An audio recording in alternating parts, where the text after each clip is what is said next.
Yeah, for sure. Capri is a very scenic spot, and I'm the first time here, so it's good to see it all, the little town up on the hill. So it's very special. But yeah, although it's very special to sail here because there are so many high islands, volcanoes, high mainland. So it's quite difficult to find a good strategy for the light air weather forecast we had for that race. And finally, it was the expected light air and very difficult race. They shortened it even, so it was only straight from Capri to Stromboli, around and back to Capri, which is a straight line upwind to the volcano. And I think we had a perfect start with our team and leading most of the regatta, the upwind leg towards the volcano. I think although we approached the volcano quite nicely and found a good track through the presumably difficult part to the leeward of the island, but on the windward side there was a big bubble which we expected, but not as big as it was, and it was already at night time, so we couldn't see actually the wind on the water anymore. So we only felt what we felt, and when we slowed down we already stopped, and there we lost a lot of time.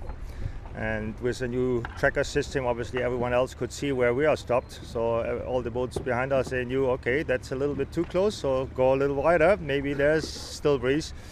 So we don't know exactly how the outcome was, but that was the only point in the regatta where we could do a little bit differently, to go wider around the volcano on the windward side. And then on the way home at night, we unfortunately stopped a couple of times because of very light air. Although the time of our finish was just in the transition between the old breeze and the building sea breeze. So we came in with a spinnaker with full speed, 40 knots, but then we sailed into glassy, no wind, and had to wait until the sea breeze building from the other side and allow us to sail upwind into the finish. So overall, I think a very good race for the team and the boat.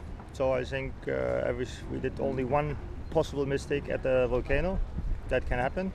So, and we're looking forward now to the remaining races until the weekend. No, not really. I think it will be a mix from up and down racing and coastal. Both is possible according to the notice of race.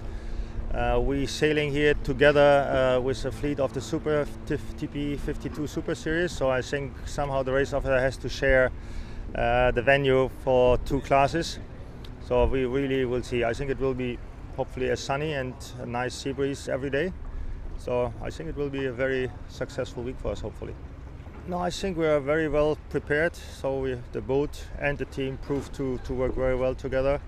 So you all know we have a new mast after breaking the old mast, which was more than 6 years old on the delivery to Malta last year. So I think the rig is good and it's working well. We get used to it. So I think we are well prepared. Every race is the best practice you can have for the next race. So I think after Capri, the team and the boat will be even better prepared than we are now. So and we're looking forward to the Giralia race. My highlight? To be honest, there was not much of a highlight. I was rather a little bit disappointed because it was so simple, and in some occasions you could do so little. That's why I was a little bit disappointed to have these stops and no wind, and you had to wait until the boat speed builds again after half an hour or even longer. So that's a little bit disappointing when you want to race.